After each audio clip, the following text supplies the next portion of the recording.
This is my world. Here, knowledge is my best friend that address me towards success. Welcome to the Pioneer International School. 20 એકરમાં ફેલાયેલું પાટણનું એકમાત્ર green campus. Digital classroom, updated library, kids park and world-class sports facilities, world-class curriculum, music and dance, science and computer lab, community awareness program, safe transportation facility. Every child is unique. જરૂર છે એમને develop કરવાની અને આ કામ ફક્ત એક unique સંસ્થા જ કરી શકે. To develop my future, so I am here. Pioneer International School. Admission open at Golapur, Patan.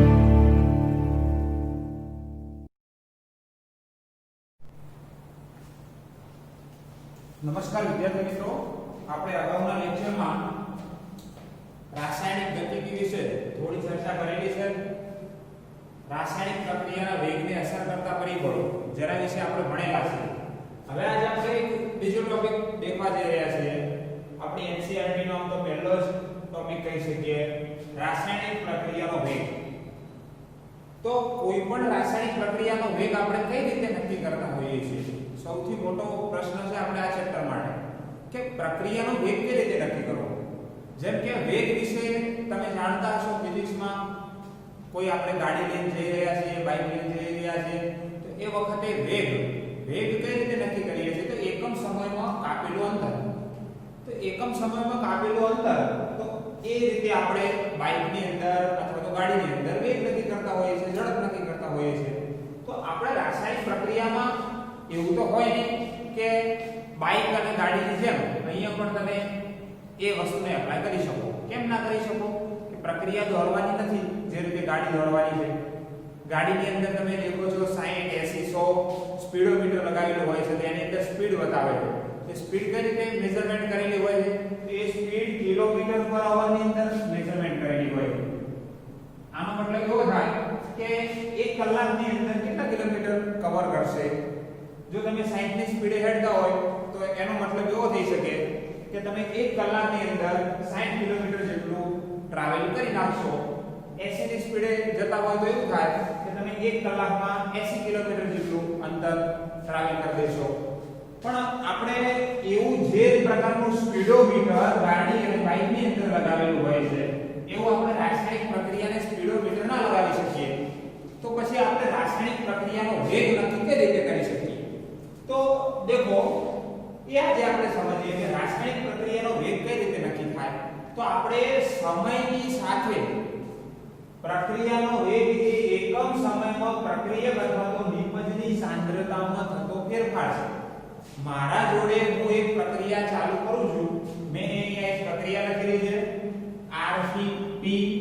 R એ શું છે? તો રિએક્ટન્ટ પ્રક્રિયક છે, P પ્રોડક્ટ નિપજ છે. શરૂઆતના સમયમાં મારા જોડે ખાલી પ્રક્રિયકો જ હાજર હશે.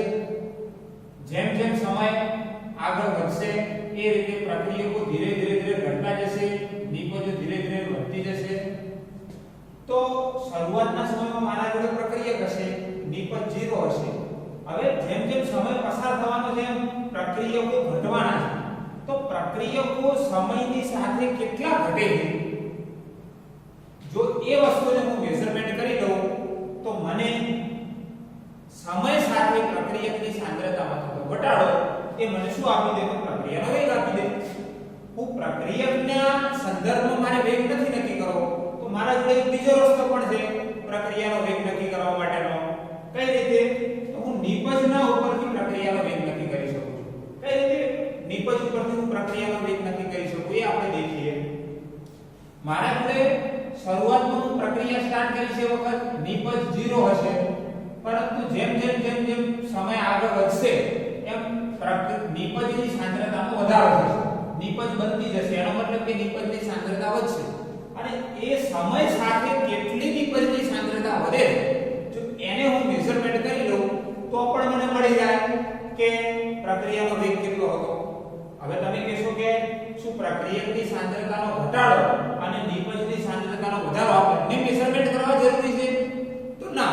બંને મેઝરમેન્ટ કરવા જરૂર નથી, કારણ કે પ્રક્રિયક જેટલા ઘટશે એટલી જ તો નિપજ વધશે. એનો મતલબ જો બંનેમાંથી કોઈ એકને આપણે પકડી લઈએ તો આપણને રાસાયણિક પ્રક્રિયાનો વેગ તરત જ મળી જાય. તો આપણે બંને રીતે એ સમજવાનો પ્રયત્ન કરીએ છીએ કે કઈ રીતે પ્રક્રિયાનો વેગ નક્કી કરી શકાય. તો દેખો અહીંયા મેં એક પહેલા ગ્રાફ ડ્રો કરેલો છે, પ્રક્રિયકની સાંદ્રતા વર્સિસ ટાઈમ. તમે એ લખી શકો છો શરૂઆતના સમયની અંદર આપણે t બરાબર 0 અહીંયા લઈએ,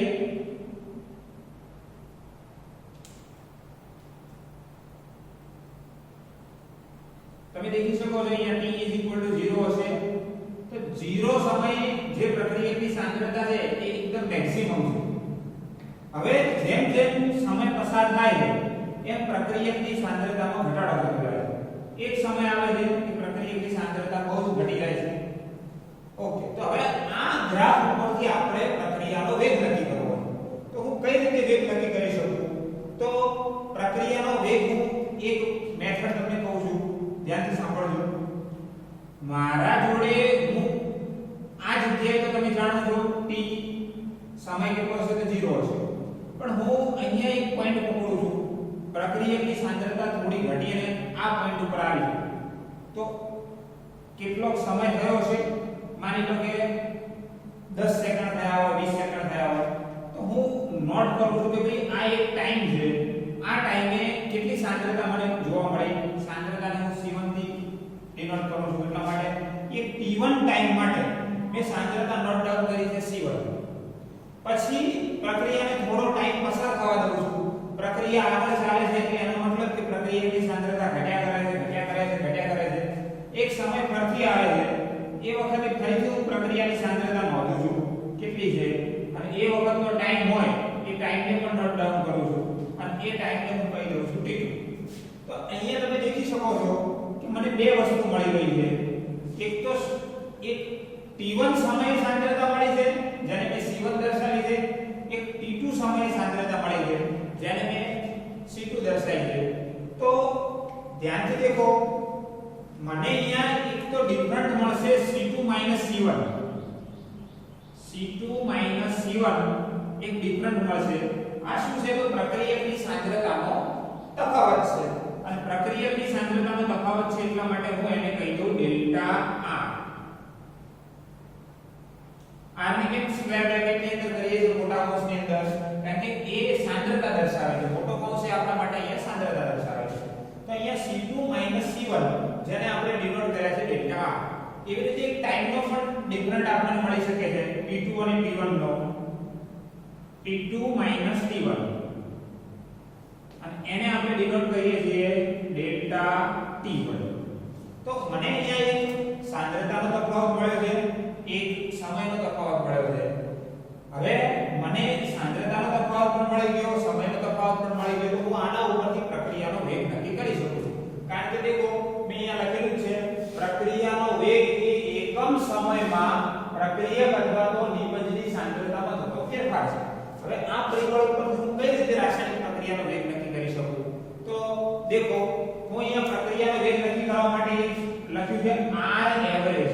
આપણે રાસાયણિક પ્રક્રિયાના વેગને r વડે દર્શાવીશું કેમિસ્ટ્રીની અંદર.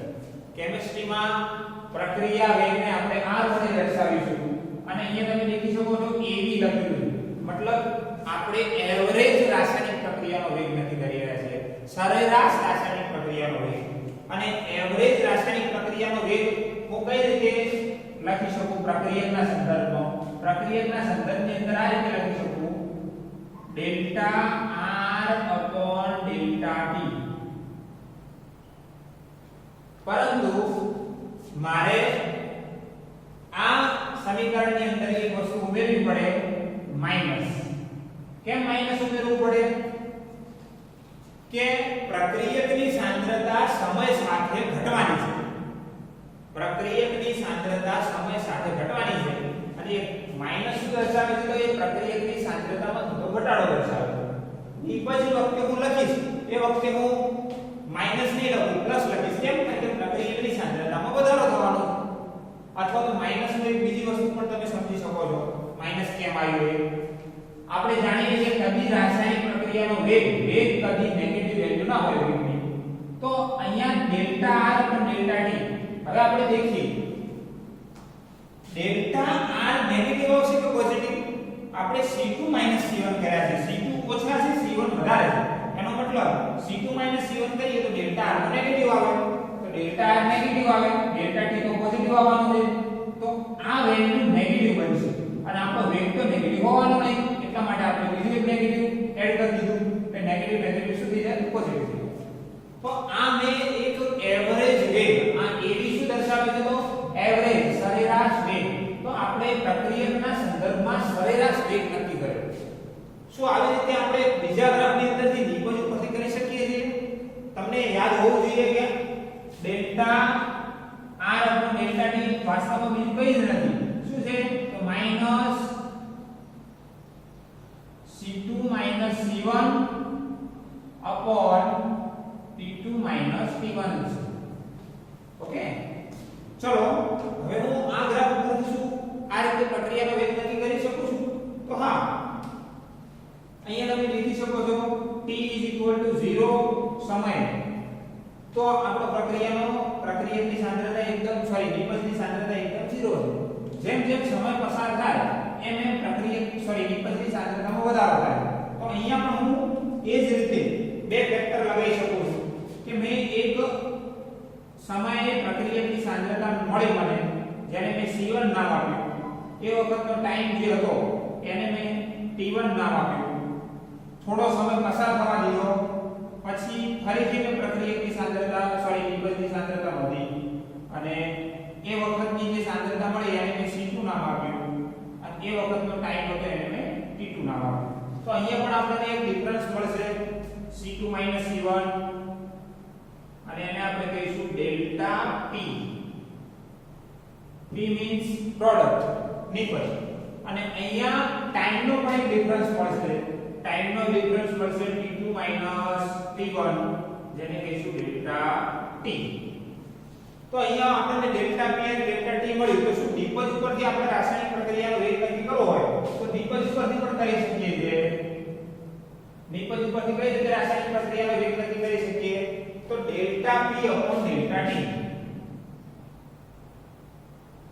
Delta P upon delta T અહીંયા વેલ્યુ આગળ હું પોઝિટિવ સાઈન લગાવીશ કેમ પોઝિટિવ સાઈન આવશે કારણ કે તમે અહીં દેખી શકો છો અહીંયા C2 C1 એ વેલ્યુ પોઝિટિવ આવશે C2 મોટા છે C1 નાના અને એટલા માટે આપણો વેગ કેવો આવશે તો વેગ પોઝિટિવ આવશે આ delta P upon delta T છે શું તો એ પણ આપણે અહીંયા લખી શકીએ કે વાસ્તવમાં કંઈ જ નથી C2 C1 upon T2 T1 આ છે તો હવે તમારા મગજની અંદર એક વસ્તુ ક્લિયર થઈ ગઈ છે કે રાસાયણિક પ્રક્રિયાનો વેગ નક્કી કરવા માટે આપણે પ્રક્રિયક અને નિપજ બંનેને પકડવાની જરૂર નથી આપણે કાં તો પ્રક્રિયકને પકડી લો કાં તો નિપજને પકડી લો તો આપણને રાસાયણિક પ્રક્રિયાનો વેગ મળી જશે રાઈટ હવે અહીંયા એક બીજું વસ્તુ લખેલી છે કે r ઇન્સ્ટન્ટ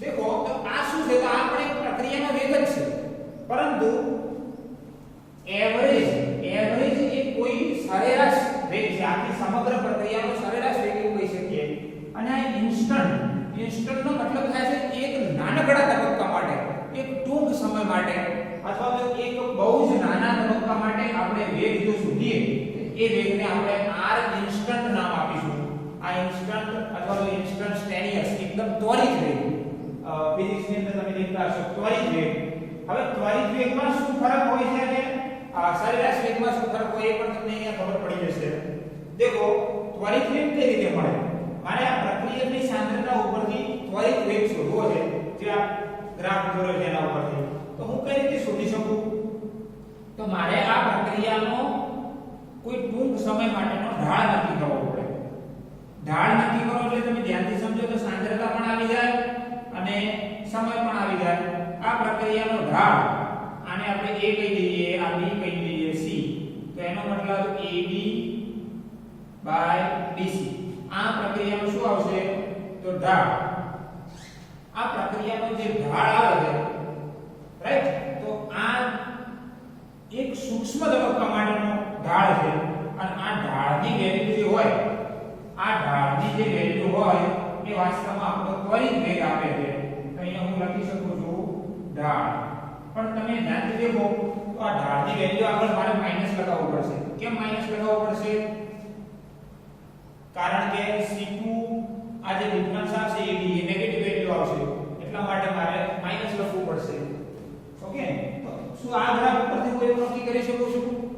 આ ગ્રાફ ઉપરથી એવું નક્કી કરી શકું છું? હા, એક સૂક્ષ્મ સમય માટે આપણે અહીંયા પણ નક્કી કરી શકીએ છીએ. ઓકે, તો આ સૂક્ષ્મ સમય માટે જે નક્કી કર્યું છે ઢાળ, પણ શું આ ઢાળ મારે નેગેટિવ લખવો પડશે? નહીં. કેમ નેગેટિવ નહીં લખવો પડે? અહીંયા લખી દઉં છું નિપજ માટે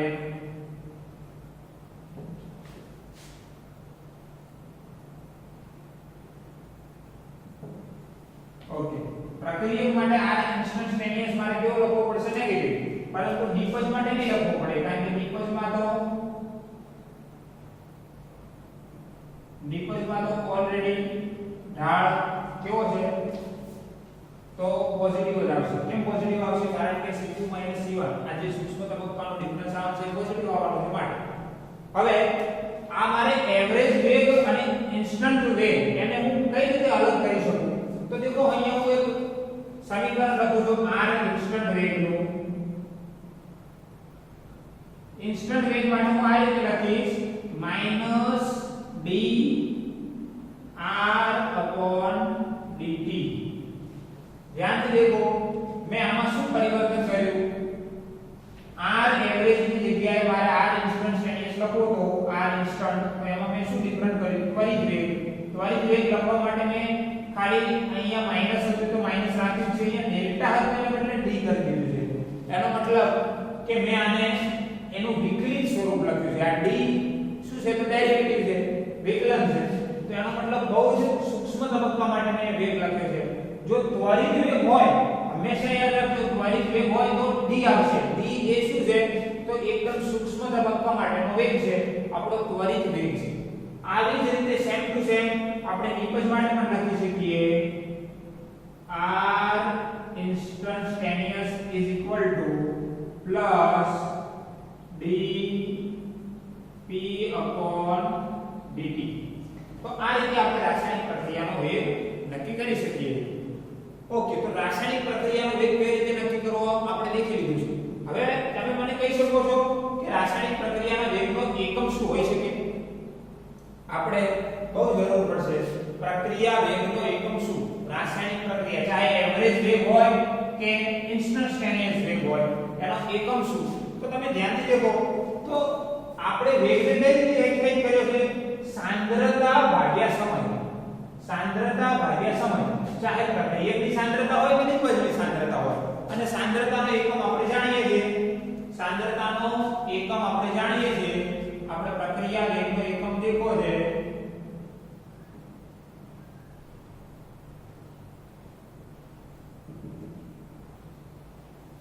સાંદ્રતા માટેનો એકમ શું છે? સાંદ્રતા આપણે મોલારિટીમાં સ્વીકારેલી છે અને મોલારિટીનો એકમ હોય મોલ પર લિટર. એનો મતલબ મોલારિટીનો એકમ મોલ પર લિટર એ આપણી સાંદ્રતાનો એકમ આવ્યો. નીચે છે સમય. સમયનો એકમ આપણે લઈએ સેકન્ડ. ઓકે, તો આપણી રાસાયણિક પ્રક્રિયાના વેગનો એકમ શું થઈ જાય? Mall litre inverse second inverse. Mall litre inverse second inverse. Okay, આનો સ્ક્રીનશોટ લઈ લો.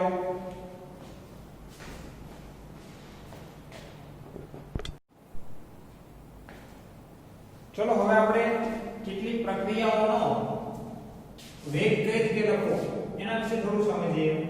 મેં અહીંયા એક પ્રક્રિયા લખી છે simple a b it gives c d. તો મારે આ પ્રક્રિયાનો એવરેજ વેગ લખવો હોય તો હું કઈ રીતે લખી શકું? આ પ્રક્રિયાનો મારે એવરેજ વેગ શોધવો હોય તો હું ચાર અલગ અલગ પદોનો ઉપયોગ કરી ચારમાંથી કોઈ પણ એક પદને એપ્લાય કરીને એવરેજ વેગ શોધી શકું. પહેલા તો મારા જોડે બે પ્રક્રિયક છે તો બંને પ્રક્રિયકને વાપરવાની જરૂર નથી કોઈ એક પ્રક્રિયકના સંદર્ભમાં પણ હું પ્રક્રિયાનો વેગ શોધી શકું છું જેવી રીતે કે અહીંયા હું લખી શકું છું minus delta a upon delta t minus કેમ લખ્યું સમજાઈ ગયું છે જો મારે a ના સંદર્ભમાં નથી શોધવું તો હું b ના સંદર્ભમાં પણ શોધી શકું છું minus delta b upon delta t જો મારે a અને b એક પણ પ્રક્રિયકના સંદર્ભમાં ના શોધવો હોય તો બીજો રસ્તો મારા જોડે છે હું નિપજ પરથી પણ શોધી શકું છું minus delta c upon delta t minus નહીં આવે પ્લસ આવશે plus delta d upon delta t કેમ c અને d આગળ પ્લસ આવ્યું કારણ કે શું છે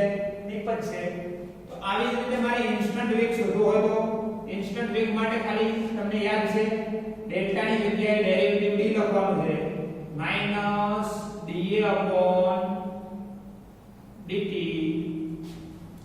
minus dB upon dt plus dC upon dt plus dD upon dt ચલો એક બીજી રાસાયણિક પ્રક્રિયા મેં લખેલી છે A B C D પણ તમે દેખી શકો છો આગળ મેં એના મોલ પણ લખેલા છે તો હવે આ પ્રક્રિયા માટે રાસાયણિક પ્રક્રિયાનો વેગ મારે લખવો તો આમાં ખાલી નવું એટલું જ છે કે જ્યારે મોલ દર્શાવેલા હોય તો મોલને ક્યાં લખવો હું પહેલા લખું છું અહીંયા આ એવરેજ મારે એવરેજ વેગ લખવા માટે હું અહીંયા આટલું તો તમને ખબર છે minus delta A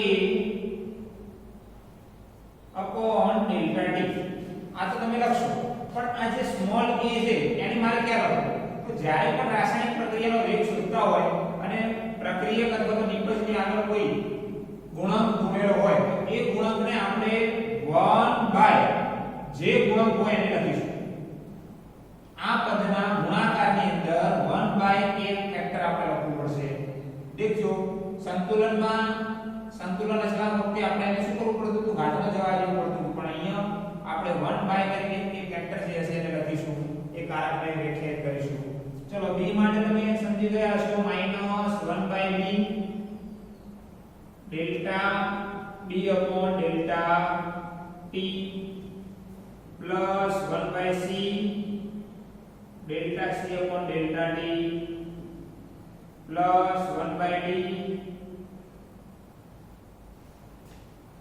delta d upon delta t same to instantaneous માટે તો ખાલી શું લગાવવાનું છે minus 1 by a dA upon dt minus 1 by b dB upon dt plus 1 by c dC upon dt plus 1 by d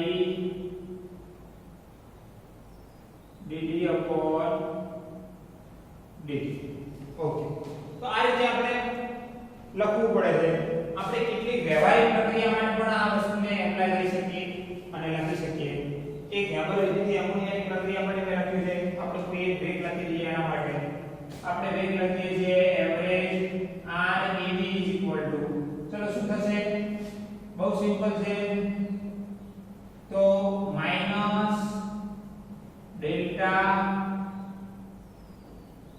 n2 ની સાંદ્રતા divided by delta t અહીંયા કોઈ આગળ મોલ નથી એટલે લખવાની જરૂર નથી અહીંયા 3 મોલ છે તો મારે લખવું પડશે -1/3 પછી H2 એનો મતલબ delta H2 divided by delta t ammonia માટે મારે શું લખીશ તો 1/2 પ્લસ કે માઈનસ પ્લસ આવશે 1/2 delta NH3 upon delta t okay ચલો લાસ્ટ એક પ્રક્રિયા માટે દેખી લઈએ. આપણે એનસીઈઆરટી ના બંને એક્ઝામ્પલ લીધેલા છે. આના માટે આપણે વેગ લખીએ તો કયો લખીશું? ઇન્સ્ટન્ટેનિયસ લખીએ. r તો ઇન્સ્ટન્ટેનિયસ વેગ શું આવશે? તો -1/5 br માઈનસ એનો મતલબ d br minus upon dt is equal to minus d br / 3 by dt is equal to minus 1/6 d h plus upon dt is equal to product માટે આપણે શું લખીએ છીએ? પ્લસ નહીં લખો તો ચાલશે. હવે સમજણ પડી ગઈ છે. d br upon dt same to same bottom માટે પણ આપણે લખી શકીએ. પરંતુ પ્રેક્ટિકલી રીતે દેખવા જઈએ તો પાણીથી આપણે રાસાયણિક પ્રક્રિયાનો વેગ નક્કી નથી કરતા હોય. કેમ નથી કરતા? કારણ કે એ પ્રક્રિયામાં દ્રાવક તરીકે પાણી વપરાયું હોય તો પછી પાણીની સાંદ્રતા તો ઘણી બધી હોય તો આપણને થોડી મુશ્કેલી રહી શકે છે. તો આ રીતે આપણે રાસાયણિક પ્રક્રિયાનો વેગ કોઈ પણ રાસાયણિક પ્રક્રિયા માટે પ્રક્રિયાનો વેગ નક્કી કરી શકીએ છીએ. તમે આ પ્રેક્ટિસ કરી લેજો થોડી. આનો સ્ક્રીનશોટ પણ લઈ લો.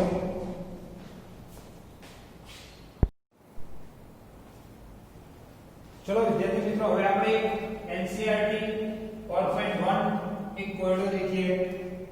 देखो આની અંદર શું કહેવામાં આવ્યું છે? તો આપણને એક રાસાયણિક પ્રક્રિયા આપવામાં આવી છે. બ્યુટાઇલ ક્લોરાઇડ પ્લસ પાણી જેની અંદર બ્યુટાઇલ આલ્કોહોલ બને છે વત્તા HCl બને છે. આ રાસાયણિક પ્રક્રિયા માટે આપણને બ્યુટાઇલ ક્લોરાઇડની अलग अलग સમયે अलग अलग સાંદ્રતા આપવામાં આવી છે. બ્યુટાઇલ ક્લોરાઇડ શું છે? તો પ્રક્રિયક છે અને પ્રક્રિયકની t બરાબર 0 સમયે 0.100 50 સેકન્ડે 100 થી ઘટી થોડી એ રીતે ઘટાડો દર્શાવે છે સમય સાથે. અને આપણને એવું કહેવામાં આવ્યું છે કે આ પ્રક્રિયાનો r એવરેજ શોધો. શોર્ટમાં સમય આપવામાં આવ્યો છે અલગ અલગ, એ સામે અલગ અલગ સાંદ્રતા આપવામાં આવી છે અને એના ઉપરથી આપણને r એવરેજ શોધવાનો છે. તો દેખો પહેલા તો જે સમય છે મેં અહીંયા એના માટેની થોડી ગણતરી કરીને જ રાખેલી છે. એકદમ ઈઝી સમ છે, આપણે શીખી લઈએ. તો દેખો પહેલા આપણને અલગ અલગ સમય આપવામાં આવ્યો. તો પહેલા આપણે આ સમયને નોંધી લઈએ. t1 તરીકેનું નામ આપીને બધા જે સમય આપ્યા હતા 0 50 100 150 300 400 700 800 એ બધા જ એક જ લાઈનમાં લખી દીધા છે. પછી મારે ડેલ્ટા t જોઈએ છે. ડેલ્ટા t કેવી રીતે મળે? તો કોઈ પણ બે પદો વચ્ચેનો તફાવત લેવો પડે. તો મારે મેં શું કર્યું? t1 તો મને આપેલા જ હતા, એક સમય તો મને આપેલો જ હતો. મેં એક t2 સમય બાજુમાં લખેલો છે કારણ કે મારે ડેલ્ટા t શોધવું હતું એટલા માટે. હવે મેં t2 કઈ રીતે લીધો? તો 0 ને મૂકી દીધા. એના પછીના જે સમય હતા તે 0 પછીના જે 50 હતા એ 50 100 150 300 400 700 800 એ રીતે t2 સમય લીધો અને t1 t2 ઉપરથી મેં ડેલ્ટા t શોધ્યા છે. ડેલ્ટા t શોધ્યા છે તમે લખી શકો 50 - 0 50 100 150 - 100 50 200 - 150 50 300 - 200 100 400 - 300 100 700 - 400 300. તો એ રીતે મેં ડેલ્ટા t શોધ્યો છે. મારે તમને ખબર છે r એવરેજ શોધવા માટે એક તો ડેલ્ટા t ની જરૂર પડશે, બીજું ડેલ્ટા r ની જરૂર પડશે. બેટે t1 t2 ઉપરથી ડેલ્ટા t તો શોધી નાખ્યો. હવે મારે સાંદ્રતા ઉપરથી શું શોધવું પડશે? તો ડેલ્ટા r. તો અહીંયા સાંદ્રતા C4H9Cl મોલ પર લિટર ની અંદર આપણને સાંદ્રતા આપવામાં આવી છે બ્યુટાઇલ ક્લોરાઇડની. એ બ્યુટાઇલ ક્લોરાઇડની જે સાંદ્રતા છે એને મેં C1 નામ આપી અને અહીંયા લખી દીધી છે. C1 સાંદ્રતા એ વાસ્તવમાં જે આપણને રકમમાં આપેલી છે એ જ સાંદ્રતાઓ છે. પછી હવે મેં C2 સાંદ્રતા કઈ રીતે લખી છે તમે સમજી ગયા હશો. જે રીતે મેં T2 લખ્યો તે જ રીતે મેં C2 સાંદ્રતા લખી છે. તો C2 સાંદ્રતા લખવા માટે મેં પહેલી સાંદ્રતાને છોડી દીધી છે, બીજા નંબરની બાજુની જે સાંદ્રતા છે એ રીતે લખી દીધી છે કે જેથી મને ડિફરન્સ મળી શકે. હવે મારે ડેલ્ટા C2C1 ઉપર હું delta R શોધીશ. Delta R minus માં આવશે કારણ કે કેમ ડેલ્ટા R શું છે C2 C1. તો તમે દેખી શકો છો C2 નાના છે C1 મોટા છે એટલે માઈનસ માં આવશે 0.095 0.0085 0.0079 એ રીતે બધા જ ક્રમમાં આવશે. લાસ્ટ ને એક પદ પણ મેં લખ્યું છે. હવે જે ડેલ્ટા R આવ્યો એ વેલ્યુ ભાગ્યા ડેલ્ટા T એ વેલ્યુ નો ભાગાકાર કરવો પડશે આપણે અને ભાગાકારમાં આપણને જવાબ માઈનસ મળશે પણ આગળ આપણે અહીંયા બીજું માઈનસ છે એટલે આપણો આ જવાબ કેવો થઈ જશે પ્લસ થઈ જશે કારણ કે વેગ આપણને પ્લસ મળશે. તો દેખી શકો છો તો મેં અહીંયા કઈ રીતે આ દાખલાની ગણતરી કરી છે ડેલ્ટા R શોધવાનો ડેલ્ટા T શોધવાનો અને બંનેનો ભાગાકાર કરી દેવાનો એટલે આપણને R એવરેજ મળી જાય. આગળ માઈનસ ચિહ્ન છે તેને ધ્યાનમાં લેવું. હવે મેં અહીંયા કેટલા મૂલ્ય શોધવાનું બાકી રાખ્યા છે કારણ કે તમારે આ સમ કમ્પ્લીટ પૂરો કરવાનો છે. તો દેખી તમે અહીંયા આ દાખલો તો ગણી લીધો પણ આના ઉપર થોડી સમજણ મેળવવાની છે પણ આપણે મેળવી લઈએ. તમે દેખી શકો છો શરૂઆતના તબક્કા માટે R એવરેજ જે આવ્યો એ કેટલો આવ્યો છે તો 1.9 × 10 - 4. બીજા તબક્કા માટે જે R એવરેજ આવ્યો એ કેટલો આવ્યો છે 1.7 × 10 - 4. ત્રીજા તબક્કા માટે જે આવ્યો એ 1.58 × 10 - 4. છેલ્લા તબક્કા માટે જે આવ્યો એ 0.4 × 10 - 4. તો તમે દેખો R એવરેજ ઘટે છે કે વધે છે તો આપણે દેખી શકીએ કે R એવરેજ ઘટતો જાય છે. તો કેમ ઘટતો જાય છે તો એનું પણ આપણે પહેલા વિડિયો લેક્ચરની અંદર તમને સમજૂતી આપી હતી કે શરૂઆત જ્યારે આપણે રાસાયણિક પ્રક્રિયાની શરૂઆત કરીએ એ વખતે પ્રક્રિયકોની સાંદ્રતા ઘણી બધી હોય અને પ્રક્રિયકોની સાંદ્રતા ઘણી બધી હોય અને પ્રક્રિયકોની સાંદ્રતા ઘણી બધી હોય એ વખતે પ્રક્રિયાનો ઝડપ વધારે હોય. તમે દેખી શકો છો આ પ્રક્રિયામાં આટલેથી ચાલુ થઈ ગઈ તો આટલા આ સમય ઓછો આ 0 થી લઈએ તો આ સમય બહુ ઓછો આપણે કવર કર્યો એ સામે સાંદ્રતા ઘણી બધી ઘટી. પછી તમે ધીરે ધીરે દેખો સમય પસાર થાય છે પણ સાંદ્રતામાં જેટલો પહેલા ઘટાડો થયો હતો પહેલા કેટલો ઘટાડો થયો હતો એટલો હવે સાંદ્રતામાં ઘટાડો નથી થતો. હજી આગળ જોઈશું કેટલો નહીં થાય એમ કરતા તમે એક સમય આવશે સાંદ્રતામાં ઘટાડો એકદમ નહીવત થઈ જશે. એનો મતલબ કે આપણે પ્રક્રિયા ચાલુ કરશો એ વખત પ્રક્રિયકોની સાંદ્રતા વધુ હશે એટલે પ્રક્રિયાની ઝડપ પણ વધુ હશે. પ્રક્રિયાની ઝડપ વધુ હશે તો પ્રક્રિયાનો વેગ વધુ આવશે. જેમ સમય પસાર થશે 50 સેકન્ડ 100 સેકન્ડ એ રીતે ટાઈમ પસાર આગળ વધી જશે એમ સાંદ્રતામાં ઘટાડો થતો જશે અને આ આપણને અલગ અલગ તબક્કે એવરેજ વેગ મળેલા છે. ઓકે તો આ 4.1 તમે પૂરો કરી લેજો. આનો સ્ક્રીનશોટ પણ લઈ લો. ચલો વિદ્યાર્થી મિત્રો હવે આપણે NCERT નો એક બીજો કોયડો દેખીએ 4.2.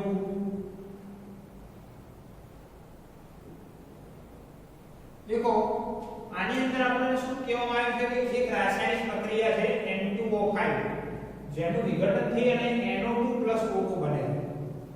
2 મોલ N2O5 નું વિઘટન થાય તે વખતે 2 મોલ NO2 1 મોલ ઓક્સિજન બને.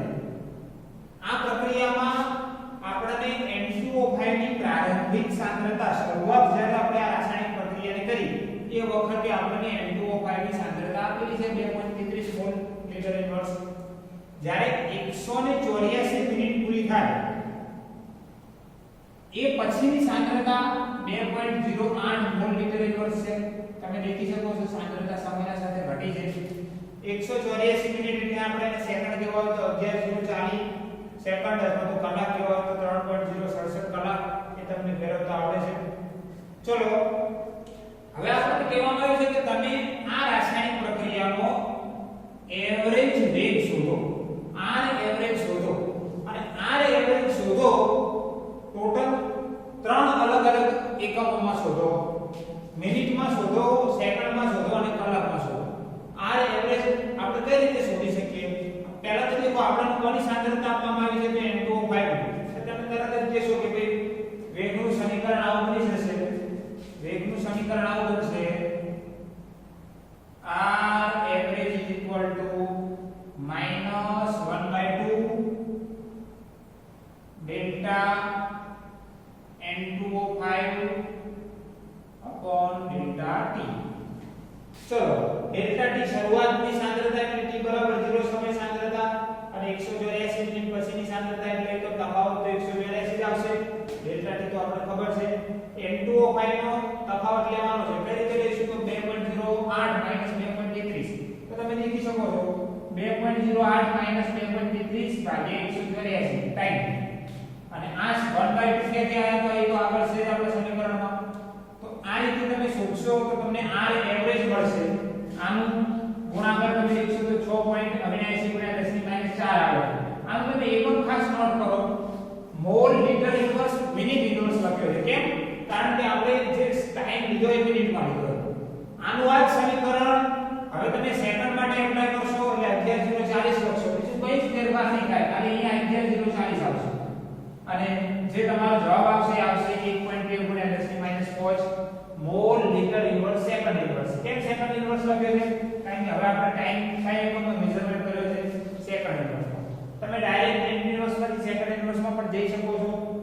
બહુ સિમ્પલ છે અને કલાક ઇન્વર્સમાં પણ જઈ શકો છો. અને એ જ રીતે તમે દેખી શકો છો અહીંયા 3.067 ગુણ્યા 3.067 કલાક. તો અહીંયા તમે ત્રીજા સમીકરણની અંદર દેખો 3.067 લખી અને એનું એ જ સમીકરણ છે, પણ જે સમયનો એકમ આવ્યો એ અલગ આવી ગયો છે. ઓકે, હવે આપણે આ દાખલાની અંદર બીજી એક વસ્તુ પણ શોધવાની કીધી છે જે બહુ ઇમ્પોર્ટન્ટ છે. NO2 ના ઉત્પન્ન થવાનો વેગ. NO2 જે બને છે આ પ્રક્રિયાથી NO2 બને છે એ બનવાનો વેગ કેટલો છે? તો NO2 બનવાનો વેગ એટલે ડેલ્ટા NO2 ડેલ્ટા T કહી શકીએ જે આપણે શોધવાનો છે. તો સમીકરણ તો બહુ સિમ્પલ બની કે પ્રક્રિયાનો વેગ બરાબર 1/4. કેમ પ્લસ આયા? કારણ કે NO2 આપણે નીકળશે. Delta NO2 delta T. હવે તમે દેખી શકો છો આપણે આ બધા એવરેજ વેગ શોધ્યા. તો આ વેગ બીજું કંઈ જ નહીં, શું છે? તો r એવરેજ છે. અને વેગ બધા અલગ અલગ ત્રણ સમીકરણ માટે આપણે લખી કાઢી તમને કીધું હતું ત્રણે માટે સેમ જ હોય is equal to વસમાં આવે. આપણે r એવરેજ ત્રણ એકમોમાં જાણીએ છીએ. એનો મતલબ r એવરેજ આપણને ખબર છે અને આ વસ્તુ આપણને શોધવાની કીધી છે. કઈ રીતે શોધી શકીએ? તો કઈ જ નહીં, આ 4 ને આમ જ લઈ લઈએ તો r એવરેજ + 4 એટલે બંનેનો મલ્ટીપ્લિકેશન થઈ જાય. આપણે આપણો જે આ વેગ હતો, વેગ એટલે r એવરેજ ગુણ્યા 4. હવે r એવરેજ તમે કઈ એકમમાં લેશો તો કોઈ પણ એકમમાં લઈ શકો છો. ઓકે, ચલો આપણે એક એકમ લઈ લઈએ 4.07 ગુણ્યા 10 - 4 ગુણ્યા 4. ચલો આ બંનેનો ગુણાકાર કરીએ તો 4 * 4 16.728 એટલે 16.28 × 10 - 4. પણ એકમ શું આવશે એ ખાસ નોંધવાનો છે. એકમ આવશે મોલ લીટર ઇન્વર્સ અવર ઇન્વર્સ. ઓકે, તો સિમ્પલ છે. આ પણ કરી લેજો, તમે સ્ક્રીનશોટ લઈ લો.